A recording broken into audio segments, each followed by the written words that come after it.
예, 지금 이렇게 난립니다만 양정숙 당선인을 둘러싼 논란은 공천 때 이미 불거졌습니다. 국가인권위원회 위원에 임명된 지 42일 만에 민주당 비례대표 공천 신청을 했고 인권 변호사를 자처하며 다른 행보를 해왔다는 의혹도 제기됐습니다. 그런데도 지난 총선에 이어서 연이어 비례대표 공천을 받았습니다. 오늘의 포커스는 양정숙 당선인에 맞췄습니다. 1번 여성 양정숙. 민주당 몫으로는 5번째인 더불어시민당 비례대표 15번을 받은 양정숙 당선인. 4년 전 총선 때도 비례대표 국회의원 후보자 양정숙 후보입니다. 당시에는 19번을 받고 낙선했지만 이번 총선에서 반전을 만들어냈습니다. 저는 21대 국회에서 법사위에 들어가 검찰개혁과 공수처의 성공적인 안착을 위해서 연이어 비례대표 공천을 받으면서 여권에서 누가 양 당선인을 도왔는지 관심이었죠. 양 당선인이 민주당과 인연을 맺은 건 지난해 1월. 임명장 성명 양정숙 우리 사람을 더불어민주당 법률위원회 부위원장으로 그 뒤 패스트트랙 관련한 야당 고발 사건을 비롯한 당의 각종 고소 고발을 맡아왔습니다. 윤호중 사무총장을 비롯한 패스트트랙 연루 의원들을 변호하기도 했죠.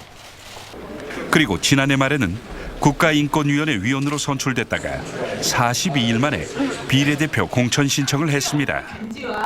스스로를 인권 변호사라고도 했죠. 저는 30년 동안 사회 취약계층과 사회적 약자들을 위해서 인권소송을 하지만 사회적 약자만 변호한 건 아니었습니다.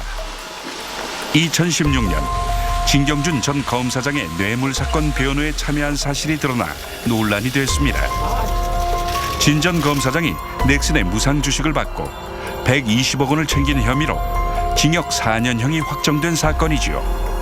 공동 변호인단으로 들어갔다고 했지 제가 맡은 적이 없다고 하지 않았습니다. 하지만 당선증의 잉크도 마르기 전에 공천 때 거론됐다 사그러진 부동산 관련 의혹이 다시 불거졌습니다. 동생 명의를 도용해 부동산을 사 세금을 덜 냈다는 의혹입니다. 지난 2015년 잠실의 아파트를 어머니에게 상속받았는데 2번의 총선 출마를 위해 편법을 쓴 게 아니냐는 지적도 나왔습니다. 여당도 곧바로 제명을 했죠. 당선인 양정숙에게 당규 제14조 제1항 1호에 근거하여 제명을 의결합니다. 야당들은 양 당선인의 도덕성과 민주당의 석연치 않은 태도를 맹비난했습니다. 도덕 윤리는 나몰라라 하며 법의 뒤로 숨어버리는 것. 검증할 이유가 없었다며 자체 검증 과정을 과거는 반드시 고쳐야 한다고 말했던 양 당선인. 과거의 문제가 아닙니다. 반드시 해결되고 넘어가야 될 문제라고 생각을 합니다. 양 당선인 본인과 그를 국민의 대표로 추천한 민주당은 이번 사건을 어떻게 책임지고 매듭 지을지. 뉴스나인 포커스였습니다.